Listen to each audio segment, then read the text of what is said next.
93.5 Eagle FM. Joining me in the studio, I have a very famous guest. You may know him from YouTube. He is Blair, better known as Moog, from Mighty Car Mods. Good morning, Blair. Good morning, MJ. Thanks for having me here. This is my old... Your old stomping ground. Yeah, I was really fascinated because I'm always trying to learn about the history of Goulburn and radio in Goulburn, and your dad has a connection to this company. My family moved to Goulburn in around 1981. My family's from Launceston and we lived in Grafton. My dad was working on radio up there and then ended up becoming the general manager of 2GN. It's where I did my first voiceover. I was about 5 years old. I'm sure it was just someone trying to appease the boss. The boss's kid's coming in, give him something to do. Give him something to do, yeah. But I did a voiceover for the Smith family Christmas appeal, and that was my first foray into media well before the days of YouTube. Mighty Car Mods has grown to be a massive thing. Did you know when you started work on this project, it was just a weekend thing with your mate Marty, it was going to become really your full-time sort of project? We had no idea, and I think for a lot of people, YouTube is kind of seen as something that's just a bit of fun, and that's exactly what it was for us. It was just a hobby. We've been doing it for about 12 years, so we're ancient in the kind of in the lineage of kind of YouTube, and we don't really refer to ourselves as YouTubers because people normally assume that means you're holding a phone and going, "Hey guys, here's a makeup haul," serving coffees during the day type of thing. Whatever they're into, yeah. But Marty and I were both working in advertising and doing music for advertising. And so I'm a commercial musician, a commercial composer, and so I've written music for hundreds of ads from Mazda to Visa to McDonald's and everything in between. And on the weekend, I was always interested in media recording studios, cameras, and Marty, my best mate, was always into fixing little remote control cars when he was a kid. Little and RC things. Turned into bigger cars. And so... yeah, I bought this really crummy little car and he said, "I'll fix it up." And I said, "You know what? There's this new website called YouTube." This was in 2007. If you fix the car up, I'll film it and we'll put this video up and see what happens. We got 312 views and we just thought that was the best thing ever. So we went, let's make some more. And since then, now we've racked up over 600 million views and it's the biggest independent automotive car show in Australia's history. And it's broadcast worldwide on YouTube and also broadcast on the Discovery Channel and in-flight on Qantas. In-flight on Qantas as well. So if the plane starts going down, someone might be able to install a remote start kit or something. Absolutely. Probably not us, but yes. I remember one of the videos I remember watching was push button start, installing into an old imported JDM car. And I was just like, I'm going to do that to my little Opel Astra G. That was my first car. That was an absolute piece of nothing. Wow, so you've seen a bunch of these videos? I've been here and there sort of keeping an eye on things. I sort of look at the projects and go, there's no way I can do that. And then get a little bit disappointed, walk away, come back and go, maybe I'll give that a go, and that's exactly what we're trying to cultivate because a lot of people, they say, is your show like Top Gear? And I say, it's kind of like the opposite. In Top Gear, you get three guys in three supercars. They drive around France, whereas we would buy a Daihatsu for $50 and drive around Goulburn, or something like that. It's more realistic. The ultimate kind of episode for us. It's all about the project car and, built, not bought sort of thing. Yeah, and just about, I think when people get really expensive stuff, they're really scared to engage with it. You mentioned Top Gear getting flown to France to do a big special episode. I do know that you guys went to Japan to hunt down a car to import. Yes. Was that something you could see yourself doing when you just started making these videos and talking with Marty? It's funny that you say that because one of the recent videos that we did in Japan, we self-funded it. So we kind of thought the idea of being on TV would be cool, but we didn't want producers and people saying, you've got to say this, you've got to do that. So we just decided to self-fund our projects. And so we made a 3-hour feature film, which is called Turbos and Temples 2. And it's a feature film about I bought a car completely sight unseen off the internet in Japan. And then we fly in to pick it up and then we road trip around Japan in this car. It breaks down, so we meet people and have adventures along the way. And that's since been converted into a TV series on Discovery Channel, which you can watch now. Or you can just watch it in full for free on YouTube. Speaking of TV and YouTube, sort of where do you see media moving forward? We see online streaming with Netflix and stuff sort of taking over.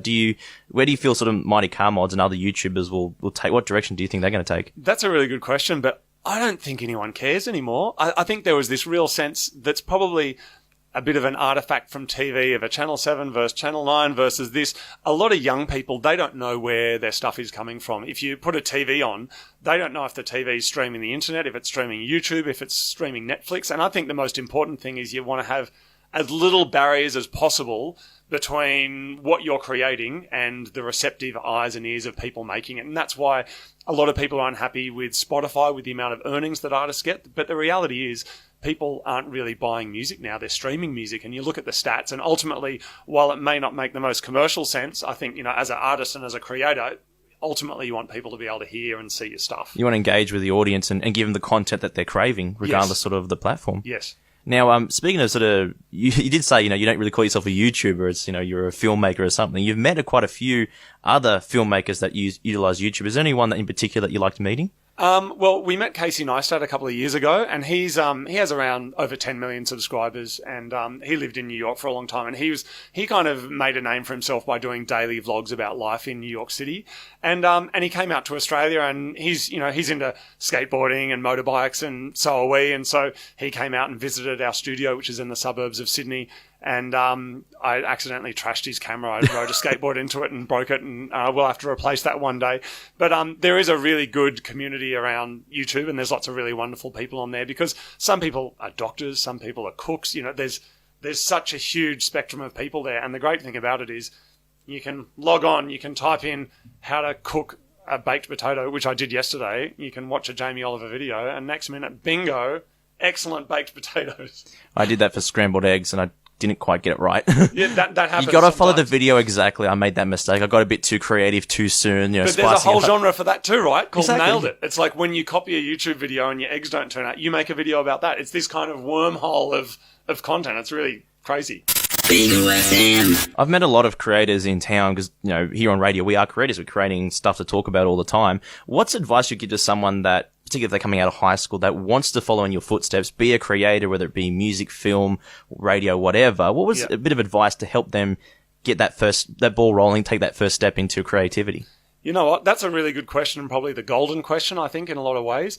What I would say is that you, for starters, you want the technology to be transparent. So that is, if you're going to be a musician working in a studio, you don't want to spend the first 4 hours of your creative session trying to work out why your microphone doesn't work or why your computer doesn't work.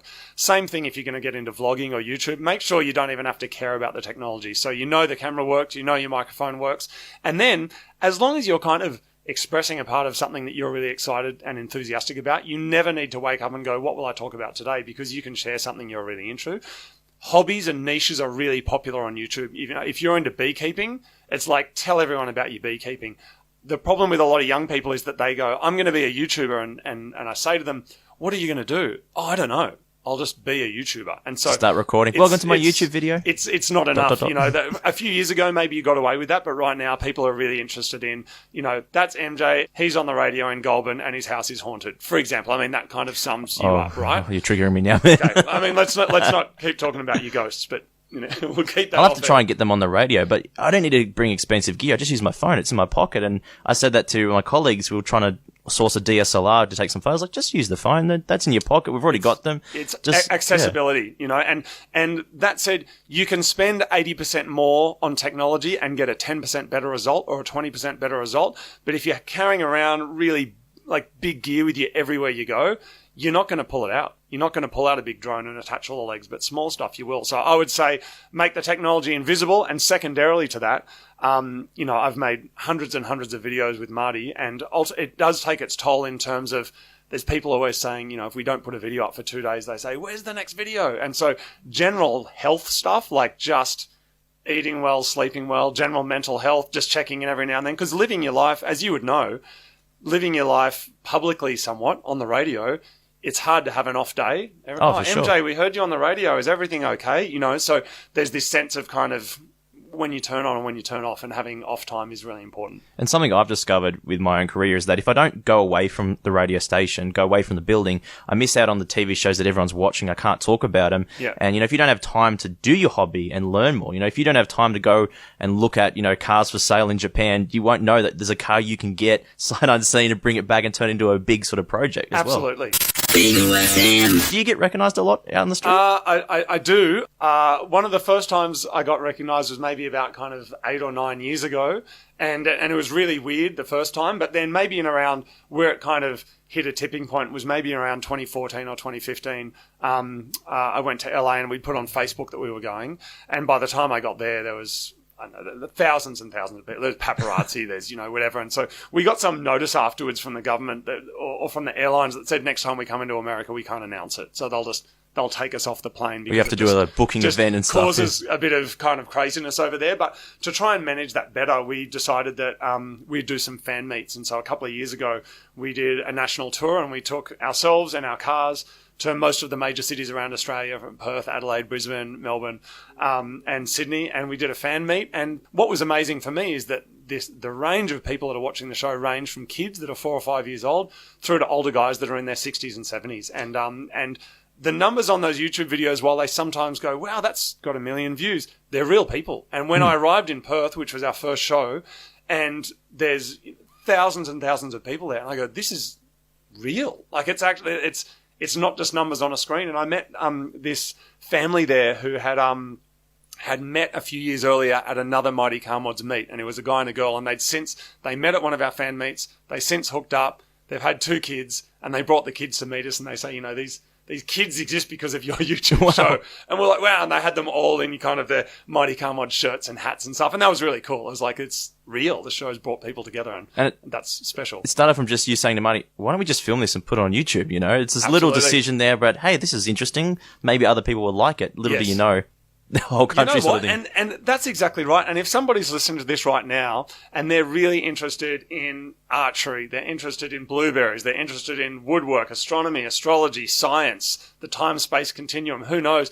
make a video. It's just the problem is that some people expect that they're going to be a millionaire in 2 weeks' time, and when they don't make the money, they go, well, it didn't work. But I don't think YouTube's meant to be about that. But I think it has been commercialized as this kind of get rich quick thing, but I don't think that's what it is at all. I think it's this amazing library of like-minded people, and if you're into something, put it up there, and in a couple of weeks you go back and see that 55 people have watched it and they've commented on it. I think that I still get excited by that now. Focus on the art, not sort of the end result. There's so many, I've seen so many videos about how much does this YouTuber make? It's like, no, do something you're passionate about, put the time in, and you'll then get rewarded. And you sort of said it, you'll get rewarded when you least expect it, sort of thing. Yeah. And it may not be a monetary reward. You might not make any money at all, but you might connect with a bunch of people that are really into what you're into and help create a bit of a community about whatever your hobby is. And I think that's really cool. A lot of people are saying that we're more disconnected than ever, because we're kind of going through this. So this is a way that you can use it to connect. You put up a video, people comment, you message them,